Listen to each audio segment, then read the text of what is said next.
Okay, welcome everybody to another episode of Mondays with Moishi. This is Moshe Norman out of Lakewood, New Jersey. It is now September 16th, 2024. I had to start saying that once we went into our second and third year so that we don't get confused. And now we're deep in our fourth year, thankfully, with hundreds of episodes. And we finally got our hands on the one and only legendary Dr. Diana Fosha from New York City. Diana, thank you very, very much for agreeing to do this talk with us. Thank you so much for such a rousing welcome and great introduction. Thank you. But really, I don't know you well. I don't know your work that well, but I do know AEDP on a surface level, and it's very evident that this is I'm going to call it a form of communication. You correct me if you disagree with that, but this is a form of communication that really hits the heart and really has a powerful effect on the client therapist, dynamic or relationship, and really could promote change in a very, very strong way. And I'd love to hear a lot about that tonight, because one of the things that I'm so taken by and enchanted by, I guess, is the therapeutic relationship. And when I write my book one day, and my fantasy is that really to capitalize on the therapeutic relationship. And not only that, but I would say if I had to write a book on therapy, I would write a book that only talks about how to deepen and enhance the therapeutic relationship and nothing else. That would be the content of the book. Let's come up with strategies that the therapist can continue to deepen the therapeutic relationship. And I think that so much of the therapy will be accomplished just vis-a-vis the relationship. And so perfect place to start. Yeah, please. Yeah, Sorry to interrupt. Yeah. Okay, this is what touched me so much about the concept of AEDP and how I should probably say what AEDP stands for, because it's kind of all in the name, but it's Accelerated Experiential Dynamic Psychotherapy. I got that right? Okay, so dynamic is really important. Experiential is really important, right? This is an experiential work that goes beyond, hopefully we'll hear, it goes beyond what some of the classical psychodynamic therapy does, by being experiential, and of course it's dynamic. So Diana, just before we talk about, get into the meat and potatoes of AEDP, tell us a little bit about yourself. How did you come to this? What's your background, and how did you develop this? I mean, you're the developer of this, so how did this all happen? Pleasure. And what you're saying about the relationship, I think that's one of the things that we're going to end up talking a lot about tonight, because the centrality of the relationship and also how we work with it in AEDP, I think, is rather distinctive. So we'll get to that. But to tell you about myself, let's see. I think I'll start here and then work backwards. So, at this point, AEDP has grown. It's in all continents, and it's in all these different countries and cultures and so on and so forth. We have so many certified therapists, a lot of people in training. People say to me, "So Diana, is this a dream come true?" And I always answer no, because I didn't dream it. What I did is write a book that came out in the year 2000, and I hoped that people would read it and maybe it would change a few minds in terms of how people practice. And that was the dream, that if people would read it and think about it and address these issues, then I will have been successful. So that in a way, everything that has happened since 2000 is a kind of grassroots, bottom-up, kind of natural growth process rather than something I was aiming for and trying for. So how do we get here? Hold on, there we go. So my own training was psychoanalytic, psychodynamic, and I just want to change the view. While you're changing the view, could I ask all of you present, for those of you who could turn on your videos, we love to see faces and interactions. Thank you to Aaron and Tova and Fagi. I'm going to say yes. Is that you? and Eliane and Malky for turning it on. And those of you who can turn it on, please, we love to see you. We love to see your expressions. And don't be shy. Yeah, I want to second that. It's very nice to present to real people and see your faces and be in conversation. So I want to second that. So as I started to say, my own training initially was psychoanalytic and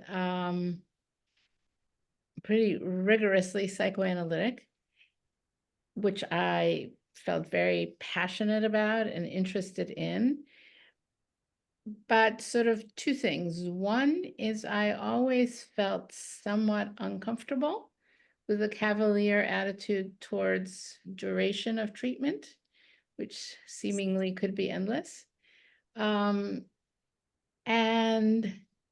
the other is that the people who I was most drawn to, the authors and the theorists that I was most drawn to, really addressed two aspects. One was the relationship, particularly from a developmental point of view, but also this kind of the looking backwards is this red thread of aliveness and liveliness and vitality and energy. So that, for instance, a prime example of that being Winnicott. You know, there's a way about reading Winnicott that kind of aliveness and vitality of the patient is just something that's through all of his writings and jumps off the page.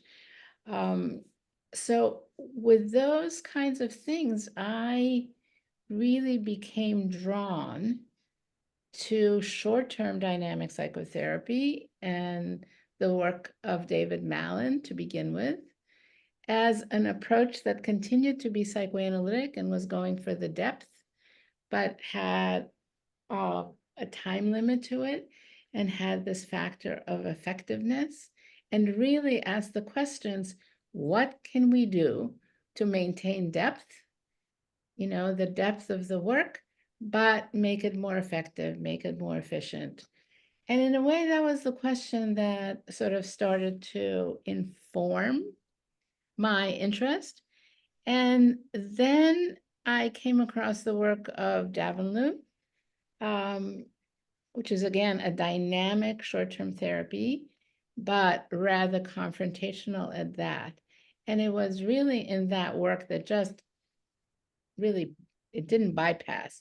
It just did this very, very aggressive confrontational work with defenses, but helped people sort of like drop down into their experience, drop down into their emotions, and did so rapidly. So that became the next big stop in my training. I trained in that approach. However, that kind of aggressive doing battle was not suited to my personal style or how I engage people.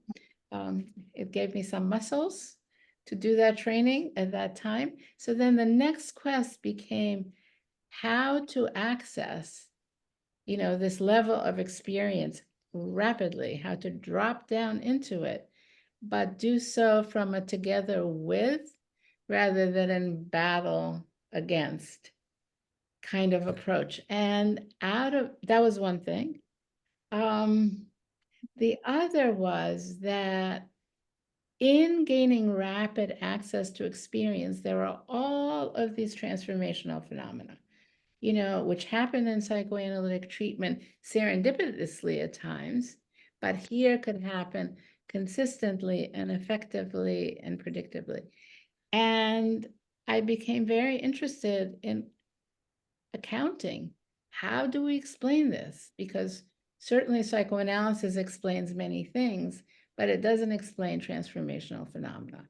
It's much better explaining psychopathology than it is at explaining the phenomena of healing, particularly when they happen quickly. So I think those quests sort of to develop a model, that could be from the stance of together with approach to defenses, but yet that helped people drop down Hmm. into their experience. And then to create a model that actually explained or accounted for these crazy, sudden, discontinuous transformational Hmm. phenomena. Um, Diana, you talk about deeper going down, and I just want to make sure that I'm understanding. You're talking about the phenomenon of affective change, right? Of really reaching into affect as a form of therapy, versus doing something that's more cognitive or more behavioral, but really touching on the affect, finding it quickly, and jumping down there quickly. How do you ensure that you don't overwhelm a client? Maybe I'm jumping the gun here because we first have No, to it's fine. I mean, listen, sort of like one of the difficulties in teaching ADP is that it's a very holographic model. Everything implies everything else. So anywhere we begin is fine. So the answer, so first of all, yes, when I talk about dropping down or experience is into affect or emotion, right? It's a visceral sense. So there's the difference between somebody saying, I feel very sad, and just saying, I feel very sad, or this is what it makes me sad, and this is why, and getting to a place where they're actually in touch with their grief or with their tears, and it's not being talked about, but it's really being felt. So it's affect and emotion.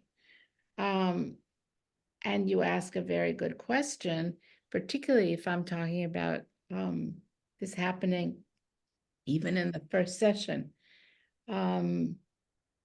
How do we make sure that the patient doesn't get overwhelmed? And I think the answer to that is it's not easy, but it's simple, which is moment to moment tracking. I am talking about sort of a general process, but how we get from point A to point B is through a series of moments. And what we're tracking is the patient's emotion and access to it, but also their capacity to tolerate it. And if we see more defenses coming up, or more anxiety, or certain kinds of disorganization in very small form, right? It doesn't have to be some like big reaction, quite the opposite, because we are going moment to moment. Then we're going to like change our strategy and sort of shift gears and either shore up their resources or offer them more support, or really see what that vulnerability or what that So could you give us a vulnerability. little demonstration of what you mean when you say moment to moment tracking? Because I know that that's an integral part of the AEDP process. What does moment to moment tracking look like? If we could sort of demo it. So if we could demo it, you know, as I'm saying something, if I notice, for instance, one, as we're talking, I mean, we're online and it's all an illusion, but I have the illusion that you're looking at me just with rapt attention and concentration. So I'm tracking that. If in the process, you start to look away, or you start to look down, or I ask a question, or make a comment, then I'll listen to your tone of voice. Is your tone of voice engaged? Or is it becoming flatter? Is there a kind of I don't know and a drifting off? Small, but very, very telling things like that. In the course of the conversation, does the person become more engaged and their eyes more alive and their cheeks, Mhm. have color in them? Or is there, all of a sudden there's a going to the head or sort of looking away, or And do you make the observation? Do you verbalize the observation, or are you making that to yourself? both. It can be either, Mhm. and it depends again against what the goal is.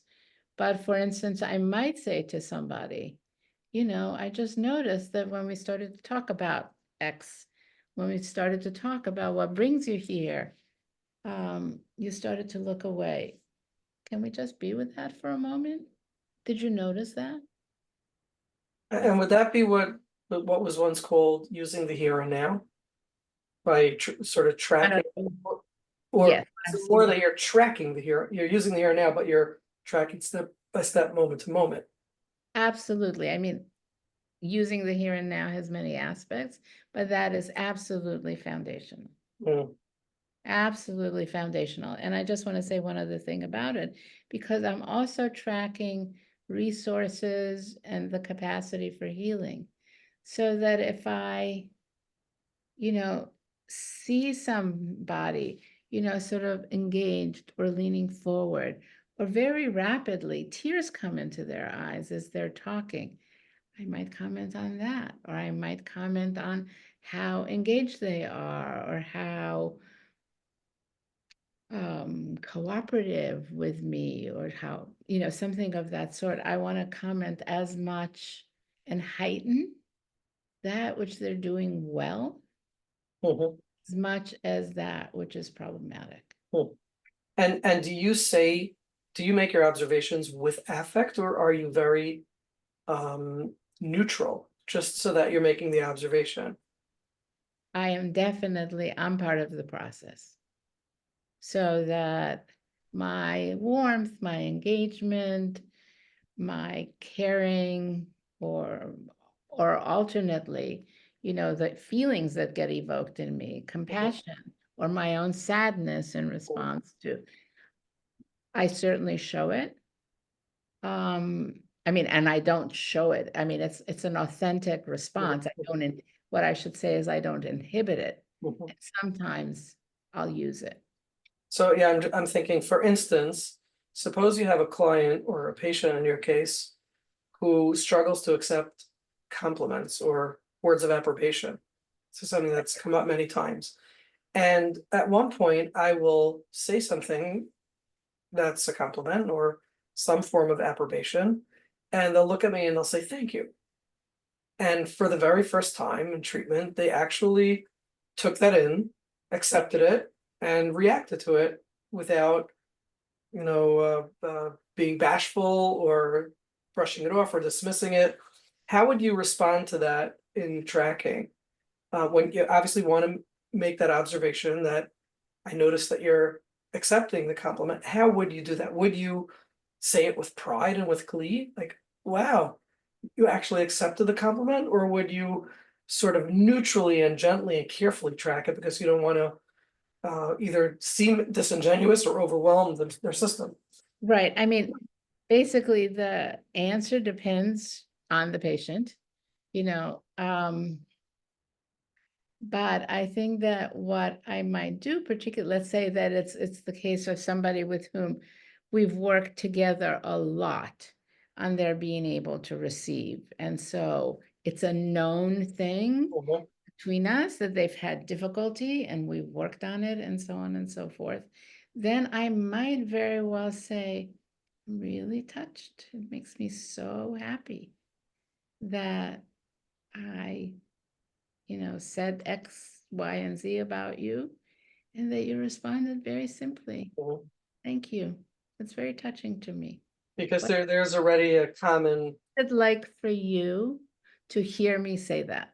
I always would, when I make one of these interventions, I always want to see how they land, right? Continue the tracking. That's part of the tracking, but it's also part of exploring. I make this comment with, or this intervention with a particular intention, but I want to know, how is the person really receiving what I'm saying? Does it really amplify the compliment? Does it make them self-conscious? Mhm. I mean, they can have any number of reactions to Right. that. If I can add, Diane, Please. um, besides exploring, just in being open and safe by asking that question is presumably a corrective emotional experience for one who's been so judged or so dismissed or so hurt or so criticized, your curiosity and openness to learn about their experience in and of itself is healing. Absolutely, from the get-go. From the get-go. And I think that's one of the powerful agents of change, even in the first session. People come to a first session, sort of girding their loins, like, okay, I have to talk about all these things that are shameful or embarrassing or my failure, but I got to suck it up and I got to do it because that's the only way I'm going to get better. Mhm. And they're used to it. They're, even if they haven't been in therapy, everybody has a notion of therapy, and you sort of like get ready and you're prepared. And if instead of being met with, okay, tell me more about how you can't do this, or tell me more about feeling inadequate at work, or why you have troubles with your wife or your boss, which of course we're going to explore because it's what they're struggling with. But instead of that, you say, I'm so struck with your openness with me right off the bat. Mhm. Wow, I can see that you've given a lot of thought to this, right? To just start with an affirmation or an approbation, to use your word, right off the bat. When I teach my class, this immersion course that I teach, one of the things that I say, I try to make my very first intervention, usually within the first 3 minutes Mhm. of the initial session, some affirmation. Find something about what the patient is doing right that I can sincerely Mhm. say. Like, you see, Again, how do you know without knowing the client or the patient well that that won't 3 minutes scare is them a very scare long them time. away? Huh? 3 minutes is a very long time. No, It's, no, you may know them, but they may become scared off from something like that. again, I always follow it up. What's it like for you to hear Here. me say that? And then they can say, oh, you're just a therapist. Your Yeah, you're patient. just saying that because I'm paying you. Exactly. You get that too? All the time. That was just me. All the time, right? I mean, Okay. what stuff is hard to deal with? Yeah. Okay, I have a whole bunch more questions to do here. And I also want to encourage everybody who's here to raise your hand if you have a question or a comment by using the reaction tab, or now it's called the React tab, at least on my Zoom version. On the bottom of the screen, raise your hand and question or comment. And please don't do what people did last week. They waited until the show was virtually over. So let's grab it before it's too late. And I also want to just remind everybody that we're sponsored this week by okclarity.com and by officestreamline.com, which is an uh, office virtual secretary to handle all your paperwork and stuff so that you can spend a few extra hours a week doing your clinical work that you love, because nobody went into this field to do paperwork, I don't think. I'm still waiting to find that person. And OK Clarity, of course, is a website that helps you create your own website and promotes your work for you. So take a look at those sites and consider signing up with them. Okay, Diana, here's a question that's near and dear to my heart. When I learned a little bit about AEDP, one of the, I guess, premises to the work is Mhm, that people need to be emotionally seen and emotionally heard by other people. And mhm. as an expert therapist, any good therapist should know that we're looking to really come as close as we can and touch the experiences of others. Why is it? How do you understand this concept or this phenomenon that we need to be seen and heard by others? Wow, that's a great question. I mean, I so take it for granted, and it feels so fundamental that let me sort of think about it for a moment. Like, why do we need that? You know, um, that I think from the earliest moments of life, right? the baby is looking, well, first of all, the survival of the baby depends upon the relationship with the caregiver.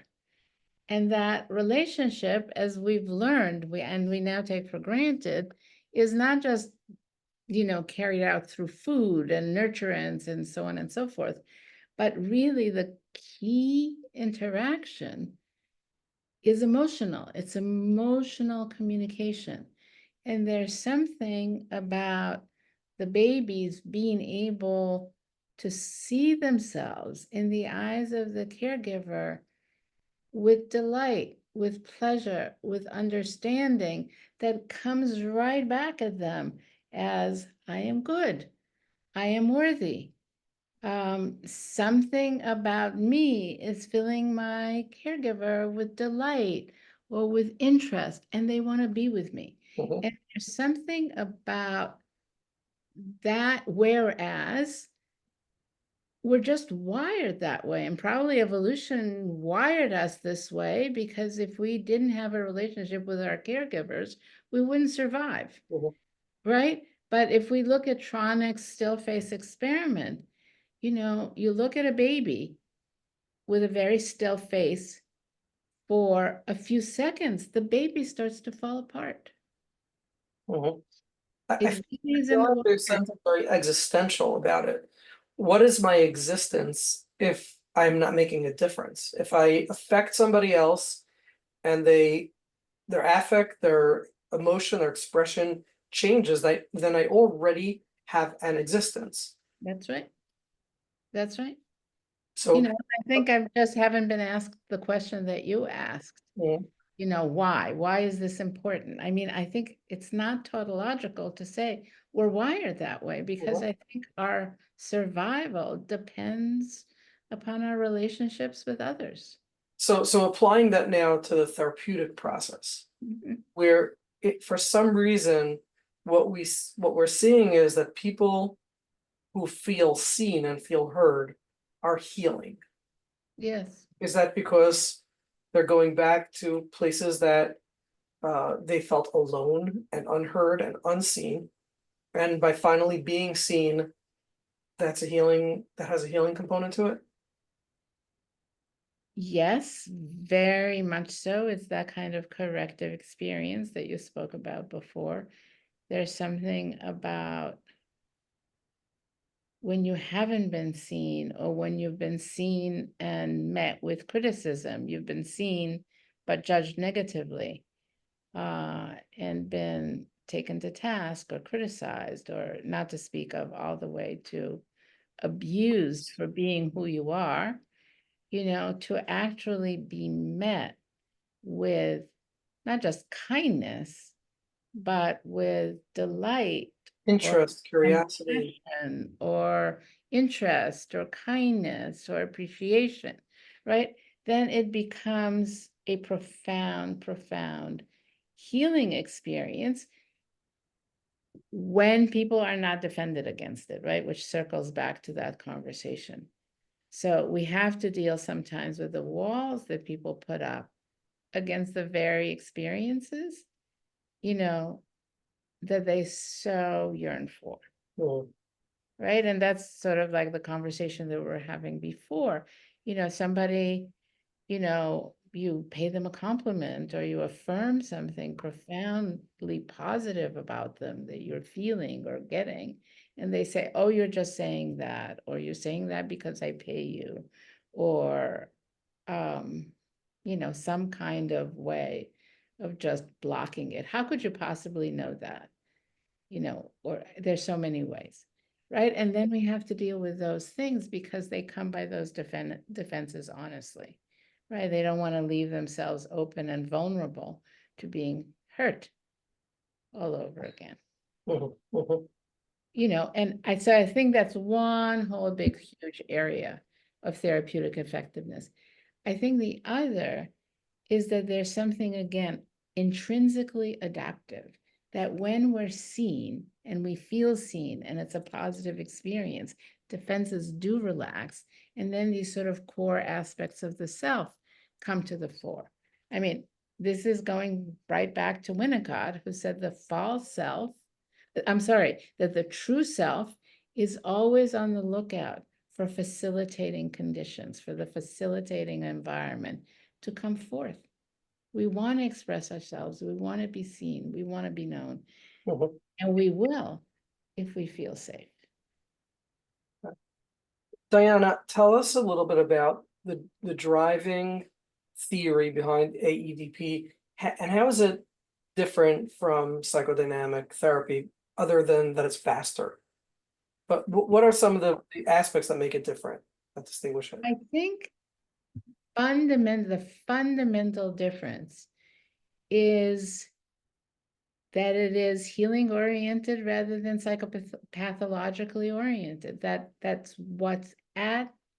Let me just back up for a moment. Mhm. I think the theory of therapy in psychoanalysis is that we understand how psychopathology comes to be. We understand how the problems, come to be and why there is resistance. And then we work backwards. It's sort of backwards reverse engineering.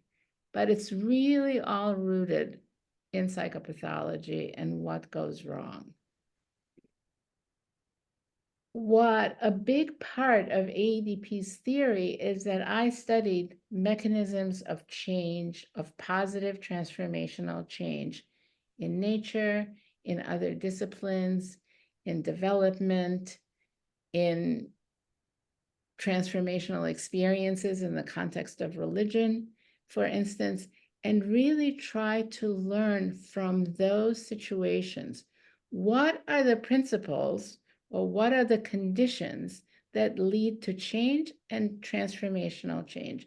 And we're seeking to sort of like apply those to the therapeutic situation and this is a huge believe that this kind of healing is wired in us and it's there from the get-go. It's not just the result of you do a bunch of therapy and you do a bunch of work and then healing comes to the fore. No, it's there from the get-go. It's there from the person, the moment the patient sits down. It's there present at all moments. And our job is to create these kinds of facilitating conditions to help it come forth. And Right? so, and so tell us how we do that. What does an AEDP session look like? I think an AEDP session, I think we've learned a lot from what the parents or the caregivers of securely attached children do. So I think some of the things that we've been talking about. So from the get-go, we try to recognize those instances of healing or those moments of resilience or the moments of courage right from the beginning, right? And rather, so for instance, and try to understand the problems and the nature of the suffering that the person, is coming to get help with as a result of their best efforts to adapt.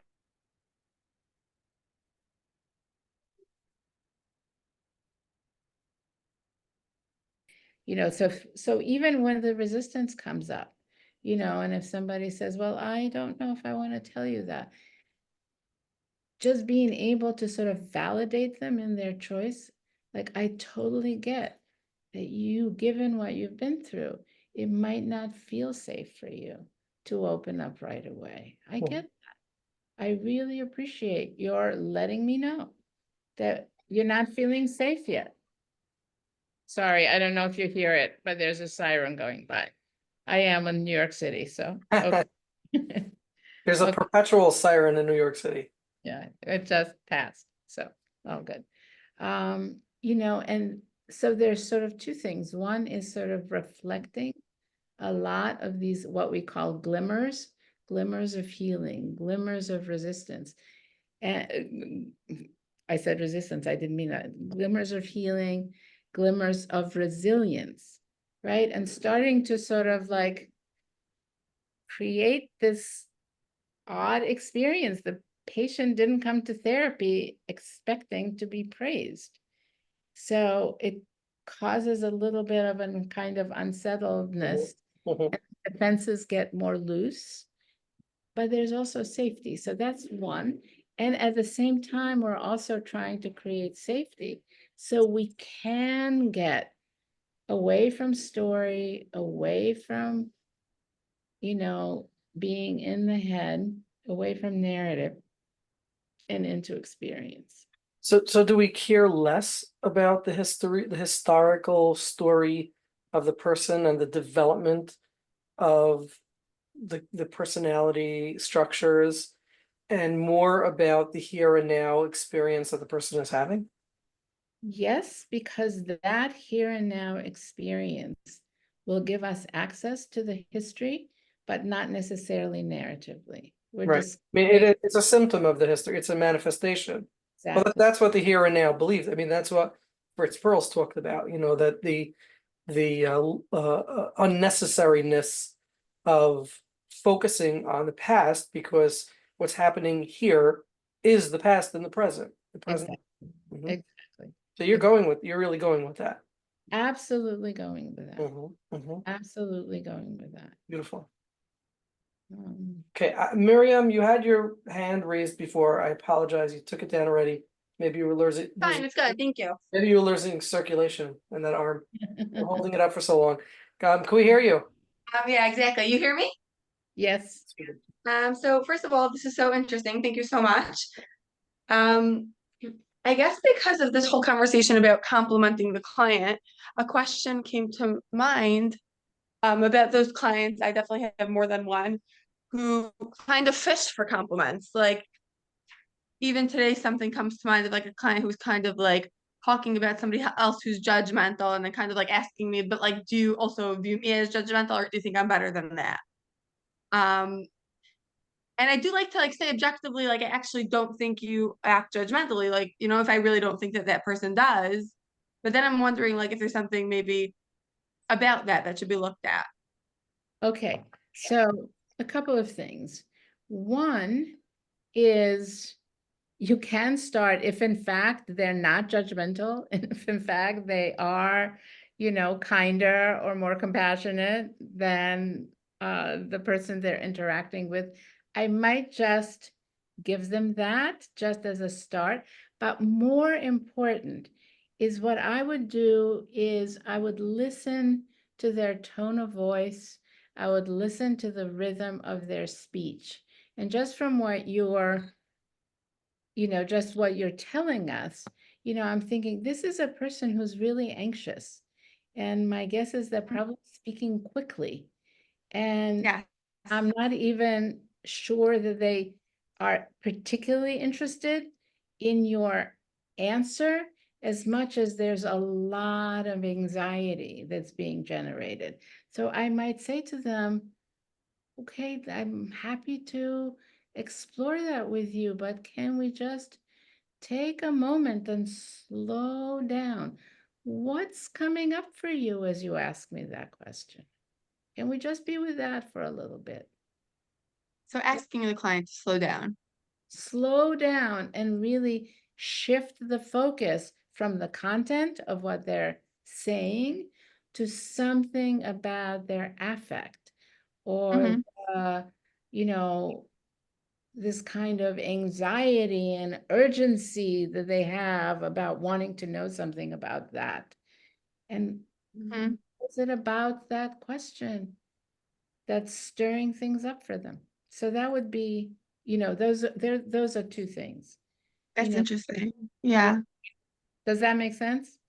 It does make sense. I guess now my further question is when the client is chronically anxious in session and always going fast and just like speeding through stories and losing one train of thought to the next. Right.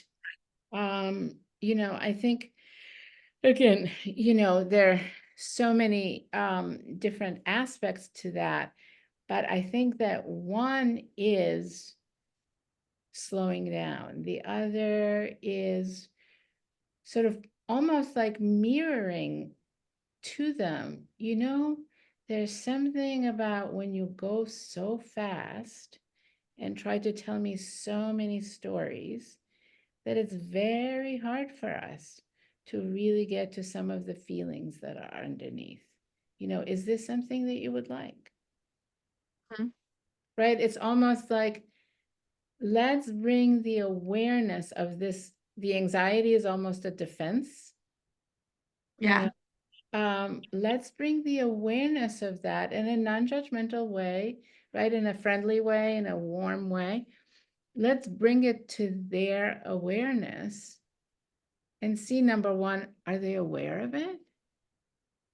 So, and secondly, if they are aware of it, do they want to change it? And if they don't want to change it, how come? You Like, know, what's so scary about feeling things? exactly. You know, and what's Mhm. the point of therapy if you're just going to sort of buzz through story after story without letting you get a word in edgewise? That's So, fascinating. I like that a lot. Thank you. thank you for Diana, asking. what do you do with the patient who is so defensive that they dispute all of your observations? So you know, you make a very obvious observation in the here and now, and they say, I didn't do that, I didn't say that, I didn't mean that, that's not what happened, it's not true. And so the tracking gets cut off by their denial. Right. So again, I would try to, I might say something, so help me out. It seems that everything that I say, I'm sort of getting it wrong. Help me out. But that's not true. Not everything you say. I don't argue with everything you say. There it is. Right. Okay. Okay. Let's say even a lot of the things. Okay. My point stands. Mhm. Help me out. Help me understand what it is that I'm not getting or understanding about you. Exactly. Okay. Yeah. Okay. Anybody else want to brave it? Okay. Diana, there's in AEDP, you see it from a four-state Yes. uh, process, or yeah, I guess. Tell us a little bit about those four states, what they are, and how they evolve. Okay. I mean, we're already starting to talk about it. So, you know, state one is basically how the patient comes in, whether it comes into the session or comes into the therapy. And it has these two components. You know, there's sort of characteristic patterns, which have gotten them into trouble. Like in Miriam's example, you know, this person who's very anxious and is talking very fast and really not taking the time to even slow down to get enough feedback from the therapist, but also whatever is positive about them, these glimmers of resilience. So that's state one. And we're always trying to create enough safety so that we get beyond the anxiety or beyond or below, actually, the defenses and to what's underneath. So for that person, what's making them scared of slowing down? You know, is it grief? Is it anger? Is it some traumatic experience that they've had? Whatever it is, we're trying to sort of like drop down or get to these fundamental emotions which are underneath.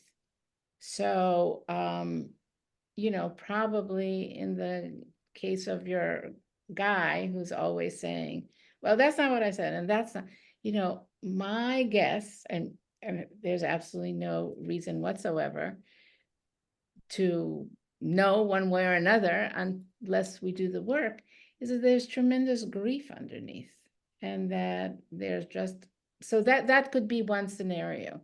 The more you keep the therapist away and distracted with all of this, you're getting it wrong and let's have a fight about it and all of that, we're not really getting to whatever, some huge grief about some loss or some shame or something of that sort. So that, but we're trying to get to it. So let's say in the case of grief, right, that we're actually slowing down, and a little bit of that sadness is starting to come through. Maybe there's some tears, maybe there's an ache in the chest or something like that. So state 2 is devoted to processing those emotions. Let's work with a feeling of shame. Let's work with a feeling of anger. Let's work with a feeling of grief. And that these are invariably adaptive experiences, meaning they're wired into us, they're wired into our physiologies because they served a purpose. So that, and I think we all have that experience that, grief process to completion leads to a certain calm or to a certain acceptance. Just it's even, a good cry, having a good cry. You cry, and then it's like the storm, that clears the air afterwards. So, similarly, you process some anger, you get through it. The person actually, rather than holding it in, when they are able to experience their anger, they feel strengthened, they feel stronger and more assertive and more able to stand up for themselves against whatever injustice, they're suffering. So that the goal of state 2 is to process the feelings and everything that's been defended against, when you defend against the emotion, but process it, what we call process it to completion. Finish a wave of grief till there's crying, but then How do you help somebody to do that? it's wired in. I mean, if we actually get to something that's adaptive and we track it, it's really just you're nurturing Mhm. normal process and But I adapt. guess I'm asking for somebody who feelings were so prohibited and they're beginning to feel those feelings at, the sort of natural, or what I would call nurtural reaction would be to pull back and not allow themselves or permit themselves to finish Right. that That means they go back to state 1. process. And we keep working with that a little bit, and then they go back to defense, and a little bit, and they go back to defense until one of two things happens. Either the defenses really soften and they gain access to that, or the pressure of the feeling is so strong that it finally sort of breaks through. Mhm. And then we're really supporting them Mhm. in the crying or in the experience. But we want to take it to a place that's adaptive and that's positive. And that's key in AEDP. We're not going, it's not just the purpose of it is to just cry or get angry, is to have an experience that goes somewhere adaptive.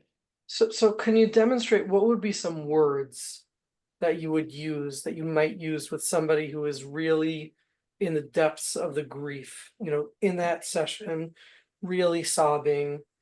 Would you be focusing on the process? Would you just be focusing on your presence? To give us some. Right, a couple of things.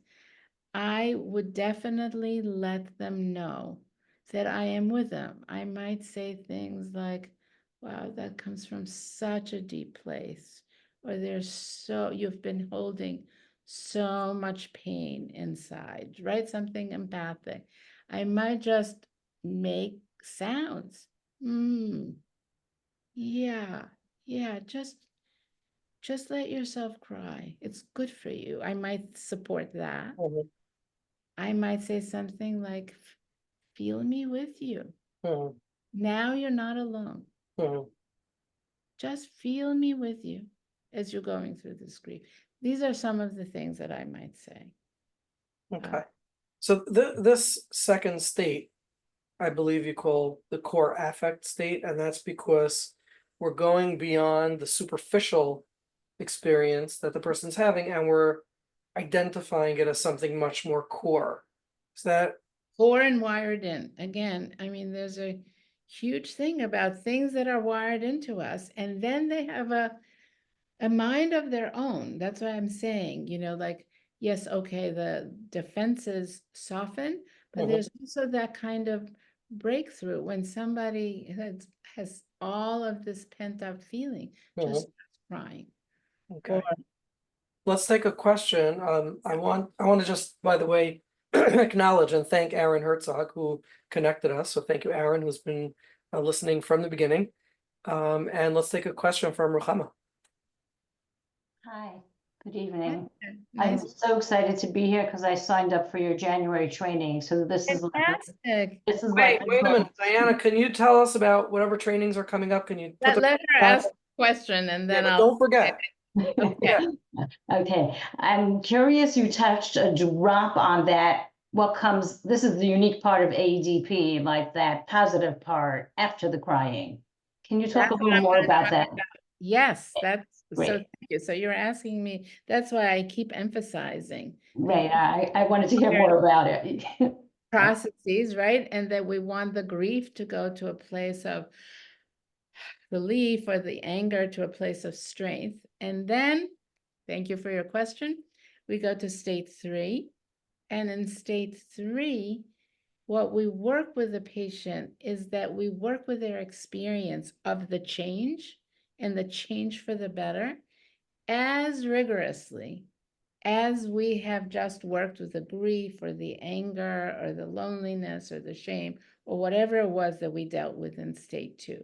So let's go with grief, and that the patient starts to feel relief. That kind of, I feel better, like I realized, something. So then we would say something like, so you came in so tense and so pent up, or you haven't been able to like let yourself grieve for such a long time. And you did. What's it like for you to have just done that? What's it like for you to have come in all depressed and even irritable? And now find yourself in this place where your shoulders are back and your chest is open and you're feeling some relief. What's that like? And then the patient will say, it feels warm, or it feels freeing, or it feels New. new. Thank you. Right? Or I can't believe it. I didn't think that this would be possible. Okay. And then we keep going. That's the process. So it feels freeing. So what's that like? Or it feels new. So what's it like for you? What's this new feeling? What's it like in your body? Right? And then as we keep asking, there's this kind of spiral of what we call transformational affects, that it goes from new to healing to I feel mastery. I didn't think I'd be able to do this, but I feel strong in doing it. It makes me feel better about myself. And we also ask those questions relationally. You've been so alone in your life. What's it like to have been able to feel accompanied? It's going through something difficult. It's a little scary, but it warms my heart. And what does that feel like? And we keep the spiral going. So thank you for your question. Beautiful, thank you. So state 3. So that's state 3, and we It's call called it meta-therapeutic processing because we're processing together, we're experientially processing what's therapeutic about therapy. Right? And so they get to put words to that. They get to put words into that and they get to deepen their experience. Excellent. And then let's just finish the states and then I'll talk about the training. And then if there's this kind of upward spiral with all of these transformational affects, and I see another hand, and if we keep going with that, then the next state that people get to is this state of integration. And it's a state when there's tremendous calm and a feeling of well-being and a feeling of peace. But not just that, there's compassion for self, but there's also compassion for others. Like even including compassion for the, the parents or the attachment figures who may have been very, very hurtful in the past. All of a sudden, there's the capacity to have some empathy or compassion for their suffering and where their trauma might have come from. But it's in this state that we call core state that people start to create a new narrative rather than I'm a failure and I'm a loser and I'm no good and everything I touch, nothing turns out well for me. I really understand that as a child, I was so overwhelmed and I had absolutely no support. And that I had to sort of like really cut off these huge parts of my functioning so that I could survive because there was nobody there for me, etc. But how is it that through, I'm just trying to visualize the process, and through all this tracking, which really focuses on the here and now and normalizes and holds and provides in the here and now, how is it that one's earlier experiences? That's what comes up in state 2. The grief or the anger or the shame or the feeling of, lonely, being alone in a relationship. There's invariably, not always, but almost always, it goes back to the past. What's coming to mind is a memory. I was 8 years old and I told my mother this, but then she reacted in this way. That's what comes up. So it's in state 2 that just sometimes very naturally, these old memories that are very fresh and very much in the picture, And associated. that they get activated, right? And sometimes through exactly the process of you're validating me. Why wasn't I validated in this way? I remember when, and then the parent was so devastatingly critical, or like I was humiliated in front of the whole family. Okay, tell us about the training so we can put it in the chat box, and we're going to go to Faggy. So if you go to the AEDP website, which is www.aedpinstitute, one word, aedpinstitute.org, you will see all the different kinds of trainings that we have. But the sequence is that the first big course is called an immersion course, and I teach that. Also, my colleague Jerry Lamagna teaches that. And that is truly an immersive course, as that term immersion. It's a 5-day course. And it's sort of a soup to nuts. We go over the theory, but more importantly, and these are key aspects of our teaching in AEDP, I teach from videotapes. I teach, so it's not just talking as we're doing tonight, but I actually use videotapes. I'll show a few minutes and then we stop the tape and then we discuss and we point. This is what happened here. This is what happened here. What are different people seeing?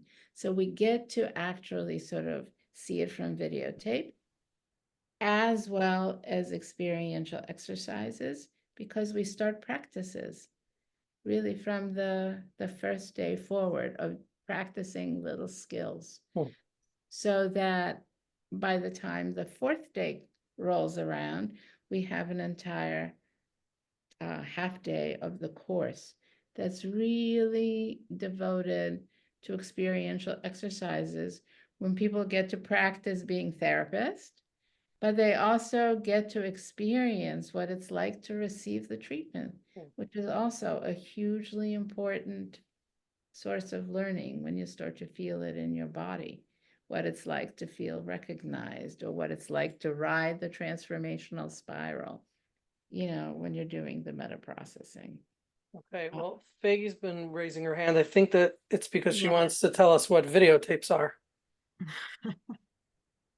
What are videotapes? Okay, go ahead. Question. Okay, so in the process of joining and continuously joining the client, and then there are clients, I particularly have one that would be resistant to joining, and to emphasize it and to help her notice what to look out for. She doesn't feel like I'm joining, that like there's no difference, like what is happening now? Why? And she wouldn't. Okay, aside from why, I was able to deal with that because it goes to the mind, but in the process of joining, she was literally resistant to joining. So I'm wondering what that's Give me an about. example. So give me an example of how that manifests when you say she's resisting. Okay, so she went through the process that she was a kid and she was crying and wasn't cared for, and the whole spiel, everything. And then also that she had that while she was sitting like that in the corner and crying, and there was a whole group of people, and what she heard from people saying is her mother's here, we don't have to intervene. And her mother wouldn't. Her mother was the cold person who would give her, all the physical needs, but no emotional needs. So even when I was there for her in the process, and I was telling her, so I'm here now for you.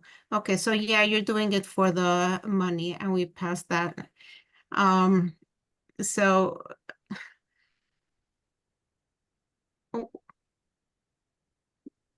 she found excuses for whatever I said, that no, you're not here for me. That's it. So I Okay, was, so I'll tell you two things. Two things come to mind. One is a line from a colleague of mine, which is a very nice answer to, you're just doing it for the money. And, he says something along the lines, you pay me for my professional services, you don't pay me for my emotions, wow, right? Which gets to the heart of the matter. yeah. You're right. It is a relationship where there's an Mhm. exchange of money for services. That's true. But you don't pay me for my emotions. Those are authentic. So that's one. Wow, okay. It's a powerful thing to say. And clearly this person has been very, very, very hurt. And she's very, Absolutely. In very every, yeah, reluctant in to, every relationship that she has, she's married with children, and that's none of that talks to her. I was trying to make the connection of her with her little kids, and she didn't know what I was talking about. so I would say something to her like, maybe tell me what's important about not connecting. Mm, Again, I would reverse it, right, that's the reverse, right? right? In other words, let's validate the defense. Okay, Mm-hmm. you want to tell me that it makes no difference? You want to tell me that it doesn't matter? Okay, tell me what's important about not letting anything matter. I had a patient who, in the middle of talking, would have a moment of amnesia. And he would literally forget everything we were talking about. And so I said to him, tell me what's important about forgetting. He said, but I don't want to forget. And I said, well, a part of you doesn't want to forget, but a part of you does. Why does that part of you want to forget? So again, rather than saying, you know, you're forgetting because you don't want to get to those feelings, or you're forgetting because you don't want me to get close to you, or something of Mhm. that sort, it's flipping it. Okay, tell me what's important about forgetting. Something is. And I would do something similar. Mhm. Yeah, Think thank you about so that. much. Okay. Yeah, thank you so much. You're welcome. Thanks for your question.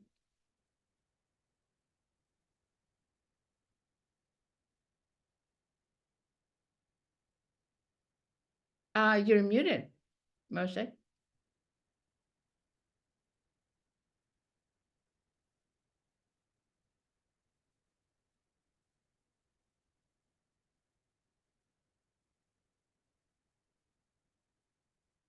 I'm not hearing you. I don't know if other people are, but I'm not, Moshe. Right now, yeah, I Yeah. don't know. My microphone went offline. Okay. Okay, what else do you want to share with us that we can take away from AEDP Well, I that we see. haven't covered that's important?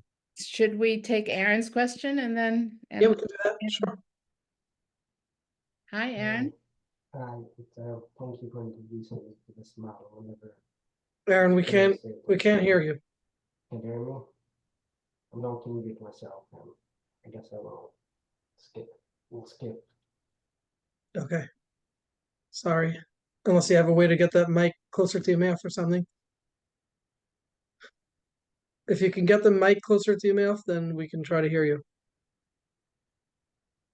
Back to you, Diana. Let's try. Do you hear Oh. me? Do you hear me now?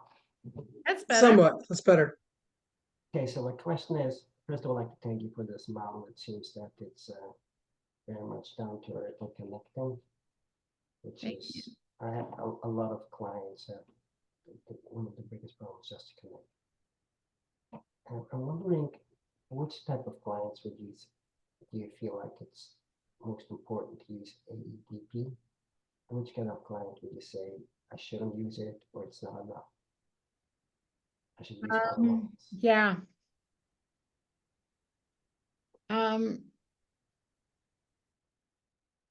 First of all, I want to answer that question by saying that I think as a rule,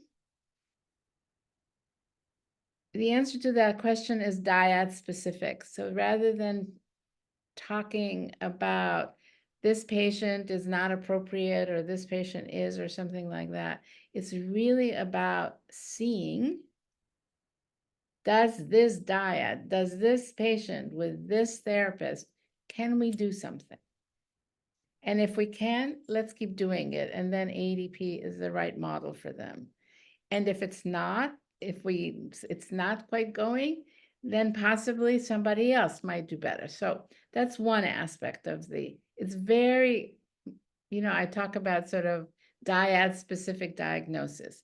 But to answer your question more broadly, I think it is an incredibly powerful model for people with trauma, both complex trauma and attachment trauma, and relational trauma, and in a way, who doesn't have relational trauma?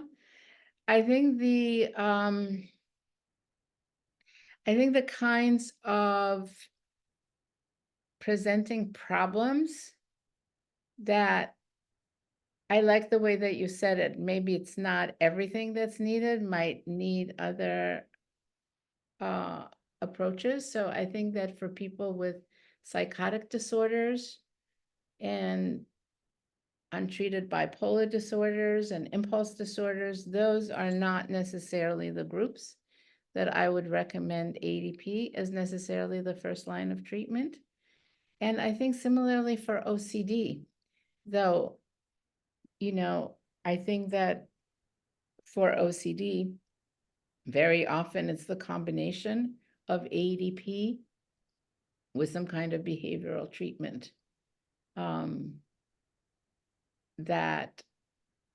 that's important for the Axis 1 stuff. So that would be a beginning of an answer. It sounds like the patients who benefit from relational work and the communication and the attachment reparation are the ones who benefit most from this kind of work that focuses so much on internal neurosis and things like that. But when Dissociative disorder, that I said also complex trauma, not dissociative disorder, you would use ADP with? absolutely, Mhm. absolutely, with some modifications, but we didn't talk at all about parts work and um and how that would be applied, but I think very much so for dissociative disorders. Okay. So I mean, tell us some final thoughts that we may have not covered that may be important for us to know. Yeah, I think,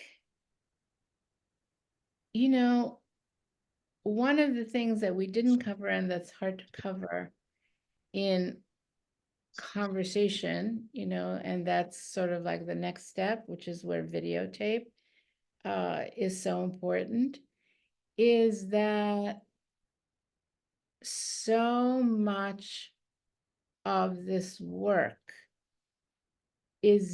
depends on processes that are subcortical and right brain mediated.